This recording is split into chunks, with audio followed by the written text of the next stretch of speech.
Здравейте отново! Нека да видим как тече водата. Вижте колко слабо тече и в тази посока. Нито към топла, нито към студена вода тече силно. За целта, какво трябва да направите? Първо трябва да свалите този бутуш.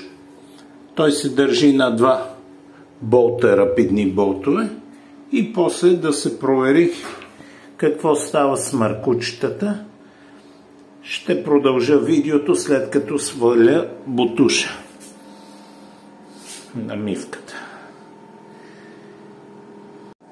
И след свалянето на бутуша, отстранете го настрани.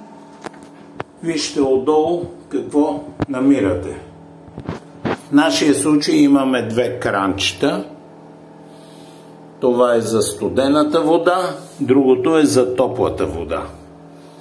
При нас нито студената, нито топлата вървеше добре.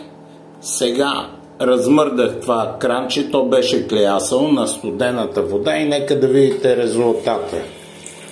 Може да го сравните с резултата, който видяхте преди това. А ето топлата вода все още има проблем. Виждате, едва църцори. Студената се оправи.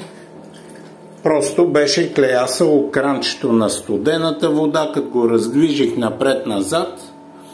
Така се движи, когато се завива и се отвива самото кранче.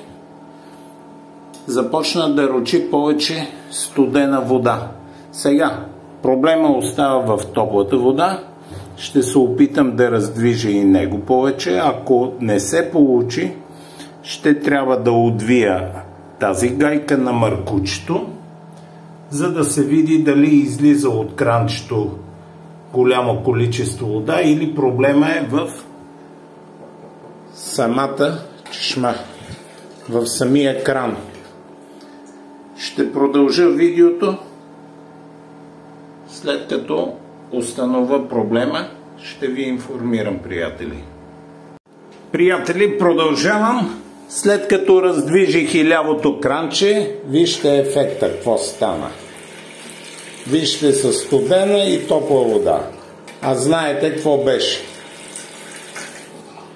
Ако от кранчетата не се оправи, както в моя случай се оправи проблема, тогава най-вероятно батерията е за смяна, в нея има някакъв проблем.